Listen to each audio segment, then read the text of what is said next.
గురువుగారు, మీరు పాడుతా తీగ కార్యక్రమం చూస్తుంటారా? చాలా హాయిగా. అదే సంగీత అభిమానులకి ఆ ప్రోగ్రాం చాలా చక్కని వరం. అవును. మా అమ్మగారు కూడా ప్రతి ప్రోగ్రాం వచ్చినప్పుడు మిస్ కాకుండా ఆ ప్రోగ్రాం అయిపోయిన తర్వాతే పడుకుంటారు. చాలా అంటే పాత పాటలు, కొత్త పాటలు, అన్ని పాటలు కూడా చాలా చక్కగా దానిలో పాడుతూ ఉంటారు. అవును. అయితే ఈ కార్యక్రమం చివరిలో చరణ్ గారు అందరినీ ఉద్దేశించి ఆశీర్వచనం లాగా ఒక మాట అంటారు. సర్వే జన సుజినో భవంతు, సర్వే సుజినో సుఖినో భవంతు అనే పదం వాడతారండి. కానీ ఈ పదప్రయోగం నాకు అంత అర్థవంతంగా లేనట్టుగా, అంటే ఎక్కడో ఒక చిన్న ఏదో మిస్ అవుతున్నట్టుగా నాకు అనిపించింది. భావం కొంచెం నాకు అస్పష్టంగా ఉంది. కొంచెం ఎక్కడో మిస్ అవుతుంది. అంటే నేను వినగా దాని గురించి ఆలోచిస్తే ఎక్కడో లోపం ఉందేమో ఈ పదప్రయోగంలో అని అనిపిస్తుంటుంది. మీకు అలా ఏమైనా అనిపించిందా? దాని గురించి మీ యొక్క అభిప్రాయం ఏంటి? మంచిదే.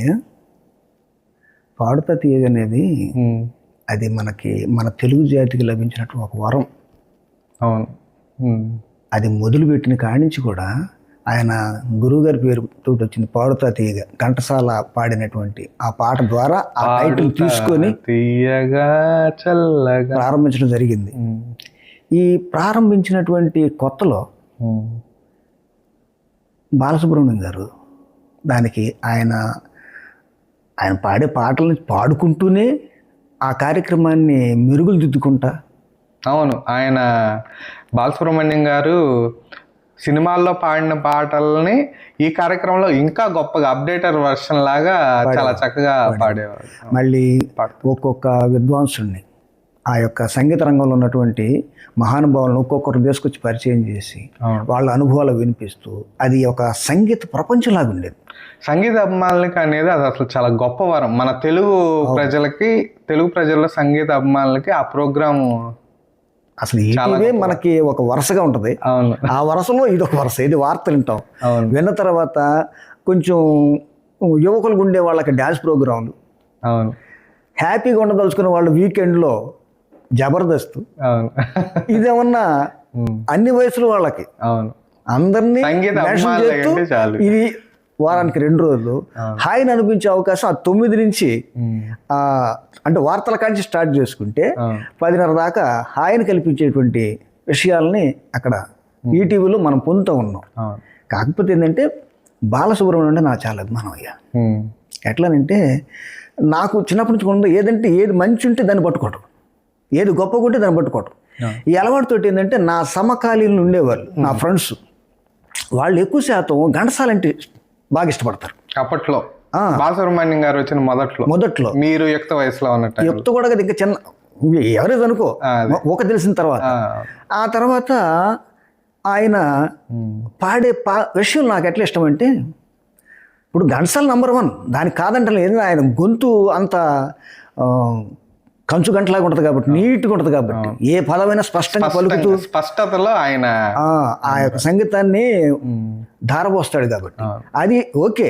కానీ సినీ రంగానికి వచ్చేటప్పుడు ఎప్పుడైనా సరే ఆ యాక్టర్ గొంతును అనుకరిస్తూ చెయ్యాలంటే, ఆ యొక్క మిమిక్రీ లాగా దాన్ని అనుకరణ చేసి పాడాలంటే బాలసుబ్రహ్మణ్యం మించిన ఎవరు లేరు. అవును. దీనికన్నా నేను వాదన దిగేవాడిని. మీరు చెప్పింది నిజమే. ఆ సినిమా రిలీజ్ అవ్వకముందు ఆడియో పాటలు వినేటప్పుడు కూడా దాదాపు హీరోలే పాడినంత విధంగా, హీరోలే కాదు కామెడీ వాళ్ళు, రాజబాబు కావచ్చు, మనకి అల్లు రామలింగయ్య కావచ్చు, ఆయన గొంతే సేమ్ టు సేమ్ ఉండేది. అవునవును. అప్పుడు నేను అనేవాడిని, ఇప్పుడు మీరు అంటున్నారు ఇది, రేపు భవిష్యత్తులో బాలసుబ్రహ్మణ్యం ఎంత స్థాయికి పోతాడో మీకు అప్పుడు తెలుస్తుంది, ఇప్పుడు తెలియదు. ఎందుకంటే ఏదైనా ఒదిగిపోవాలి విషయంలో, ఏది ఎట్ట ఉందో అట్ట చేయగలగాలి. అందరి నటులకి ఒకటే గొంతు పాడటం వల్ల అది గొప్పే కాదని కాదు, కానీ అక్కడ మిళితం కాదు ఒక టైంలో. అప్పుడు అన్ని గొంతులు ఆయనే పాడేవాడు ఘంటసాల, అందరికీ కూడా కామెడీ వాళ్ళు కూడా పాడినటువంటి దాఖలాలు ఉన్నాయి.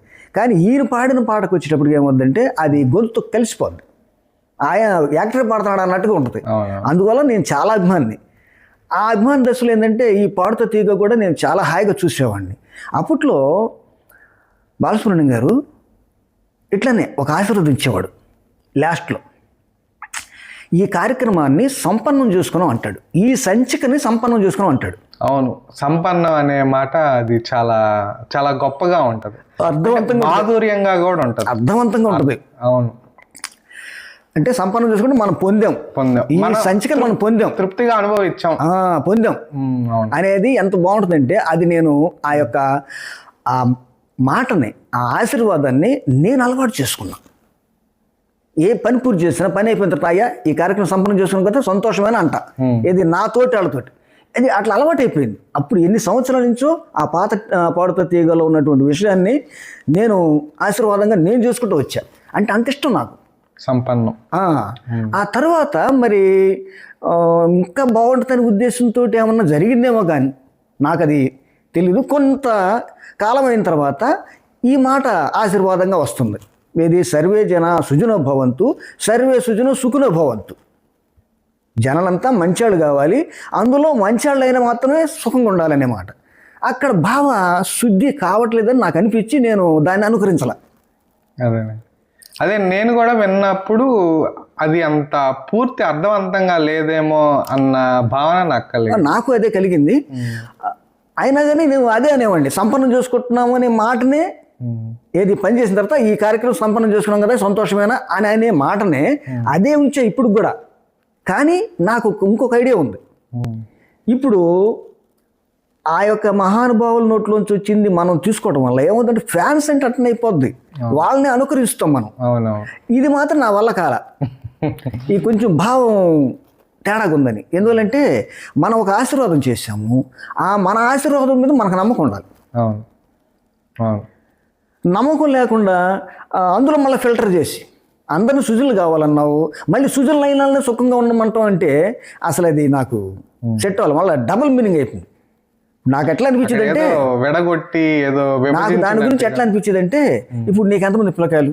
ఇద్దరు పిల్లలు కదా, వాళ్ళు ఇద్దరు నీ దగ్గరికి వచ్చి నాన్న ఆశీర్వదించని చెప్పి అన్నప్పుడు, అయ్యా మీరిద్దరూ మంచివాళ్ళు అవ్వండి, మీలో మంచివాళ్ళు అయిన వాళ్ళే సుఖంగా ఉండని చెప్పలేం కదా. అలాంటి ఇరకాటలు పడింది ఆ సంధిని విడగొట్టడం వల్ల. అందువల్ల ఏంటంటే నాకుండే ఉద్దేశం ఆ సంధిని విడగొట్టకుండా రేపు భవిష్యత్తులో, ఇప్పుడు అది బాలసుబ్రహ్మణ్యం గారు చేసినటువంటి బాట కాబట్టి కొడుకు కూడా అదే బాటలో నడుపుతానికి ఇంట్రెస్ట్ చూపిస్తారు. ఏంటంటే తల్లిదండ్రుల ఆశయాల్ని మోసుకుంటూ మనం ముందుకు నడుపుతాం కాబట్టి చరణ్ గారు కూడా అదే రూట్లో నడిచేదానికి ప్రయత్నం ఇప్పుడు చేస్తున్నాడు ఆయన. కాబట్టి భవిష్యత్తులో కనుక ఏదైనా మంచి ఆలోచన వచ్చి ఇంకా కొంచెం బెటర్ది మనం ఆ యొక్క ఆశీర్వాదం ఇద్దాము అని చెప్పి అనుకుంటే, సర్వేజన సుజనో భవంతు సుఖనో భవంతు అంటే సంధి విడగొట్టకుండా రెండు కలిపి అనటం వల్ల ఆ భావం సంపన్నం అవుద్ది. అవును, విడబడకుండా అది పూర్తి భావంగా. ఇప్పుడు ఈ సంచికను సంపన్నం చేసుకున్నాం అనేదాన్ని ఎంత సంపన్నంగా ఉందన్నమాట. ఇది కూడా సర్వేజన సుజన భవంతు సుఖనో భవంతు అంటే ఇక్కడ అర్థం సంపన్నం అవుద్ది. ఆ యొక్క ఆ ఆశీర్వాదానికి అర్థం సంపన్నం అవుద్ది. ఇది గనక భవిష్యత్తులో గనక నేను వినగలిగితే నేను ధన్యుడిని అవుతాను. భవిష్యత్తులో తప్పకుండా మళ్ళీ ఏమన్నా ఆశీర్వాదం మార్చుకోవాలని ఆ మహానుభావులకి ఏమైనా కలిగితే ఉద్దేశంలో ఇట్లాంటిది చేస్తే ఇంకా నాకు నేను తృప్తి పొందుతాను. నేను ఉండగా లేకుండా మనకు తెలియదుగా, మారుతుందేమని ఆశిద్దాం. సంతోషమా? సంతోషం.